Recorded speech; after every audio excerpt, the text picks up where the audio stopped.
Hello, we are continuing Chapter 2.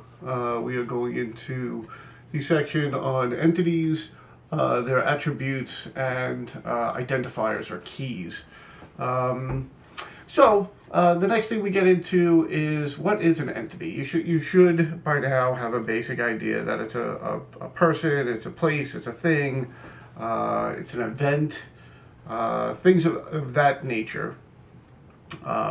So an entity should be an object that will have many instances. And what does that mean?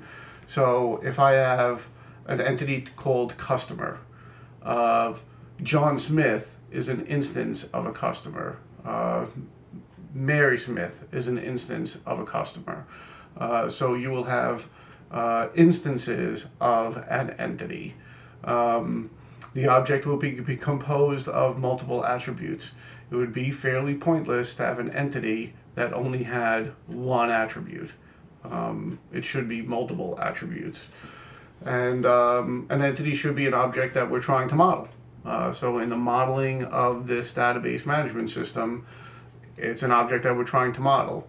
It should not be a user of the database. That's something that's in the database management system. That's not an entity. And it also shouldn't be a report of any kind. All right, so it should not be output of the database. We're talking about symbology. All right, so symbols or examples of inappropriate entities. We've got a treasurer. All right, so a treasurer is a system user. All right, so that's a bad example of an entity. We have an expense report. All right, so that's a report. That's system output. That's a bad entity. So those should be removed. And then you should be left with just the account and the expense and the relationship. So those would be the appropriate entities. When we talk about attributes, an attribute is a property or characteristic of an entity or relationship type. Like I said, we have customers. So first name, last name, middle initial, address, phone number, city, state, zip, credit limit. Things along those lines are attributes. When you think of anything that you want to keep track of. If you want to keep track of a phone has a serial number, it has a model, it has a manufacturer, it has a color, it has a phone number. Those are attributes of entities. And then once you have attributes, there are classifications. So it can either be required, right? And again, this goes back to business rules. So when I enter in a customer instance, does that instance have to have a first name? Does it have to have a last name? Does it have to have a phone number? So are they required or are they optional? And those are up to you. Those are business rules, so those are up to you to determine. Are they simple versus composite?